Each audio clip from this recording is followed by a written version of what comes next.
नमस्कार दर्शक बंधु जय जगन्नाथ। पवित्र दीपावली पर्व उपलक्षे आपण मानक अनेक अनेक शुभेच्छा और शुभ अभिनंदन। कार्तिक अमावास्या पुरपल्ली रे धूमधाम रे पालन करा जीवो। श्रीमंदिर रे कार्तिक अमावास्या चलित इंग्राजी अक्टोबर मास 21 तारिख 2025 मसीहा मंगलवार दिन पालन करा जीवो। किंतु अमावास्या तिथि 2 दिन रहुतिबारु 20 तारिख दिन आपण माने श्री श्यामाकाळींकर पूजा करेंगे एवं लक्ष्मी पूजन पाई 20 तारिख अधिक शुभ फल गुड़िक आपण को प्रदान कर। आसतु जानिबा अमावास्या तिथि केबेठारु आरंभ हब एवं केबे सरीब। एई समय रे आपण घरे केउ सब कार्य गुड़िक करेंगे, आपण राशि रे किभली शुभ शुभ फल गुड़िक प्राप्ति हब से विषय संपूर्ण रूपे आलोचना करिबा। कार्तिक अमावास्या को नहीं अनेक कथा मध्य रही थाए।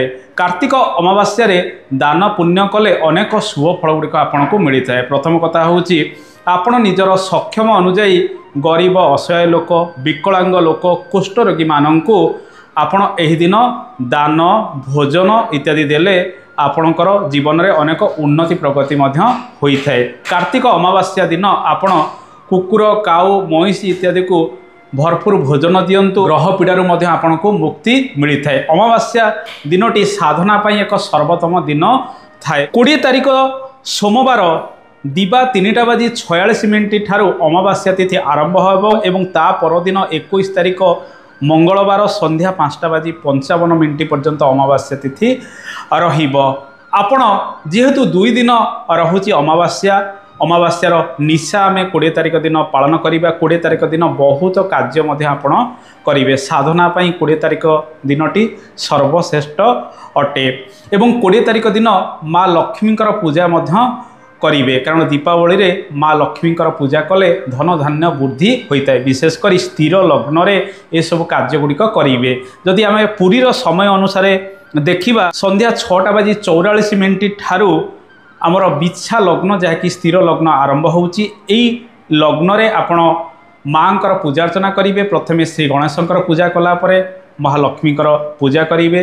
आपणकर दुख दूरीभूत हेब। लक्ष्मी पूजनर विशेष महत्व मध्य रही थाए दीपावली दिन। एही दिन माँकर पूजा सारा ओडिशा सहित भारत वर्ष रे मध्य रहिबो। विशेषकर माँ श्यामाकाळींकर पूजा आम ओडिशार भद्रक जाजपुर केन्दुझर धूमधाम रे पूजा मध्य होई थाए। या सहित भारत वर्षर कलिकता सहर में मध्य माँ कालींकर पूजा धूमधाम रे होई थाए। तेणु माँकर आशीर्वाद नियंतु। काली पूजा उपलक्षे अनेक व्यक्ति मध्य गाड़ी पूजा करिथांती। आपण गाड़ी मध्य एही दिन पूजा करि परिबे। एही दिन जेहेतु अमावास्या रहुची आपण प्रातः स्नान करंतु। प्रातः स्नान कला परे सूर्य देवंकर उपासना करंतु। गो माता को किछि खाइबाकू दियंतु सर्वप्रथमे। तत्परे कुकुर काऊ महिषी को खाइबाकू देले ग्रह रिष्ट मध्य खंडन होइथाए।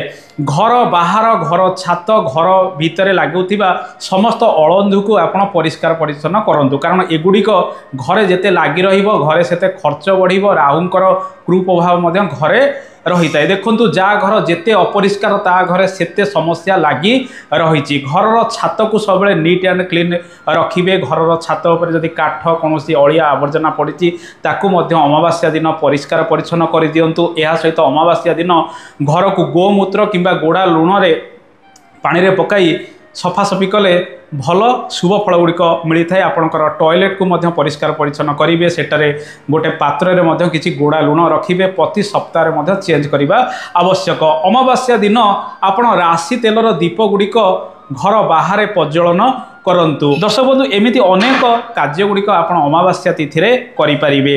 अमावास्या तिथि रे गीता भागवत मध्य पाठ कले शुभ फल गुड़िक मिलता है। पितृ पुरुष मानक पई एक शुभ दिन रही थाए। एई दिन आपण पिंड श्राद्ध तर्पण इत्यादि करबा आवश्यक। दर्शक बंधु आसंतु जानिबा आपणक राशि रे किभली शुभ शुभ फल गुड़िक एई दिन प्राप्ति हबो। कन्या चंद्र अहोरात्र भोग हम। वृष राशि रे घात चंद्र रहिबो। किछि राशि रे अनेक शुभत्व फल गुड़िक एही दिन वृद्धि पाइब।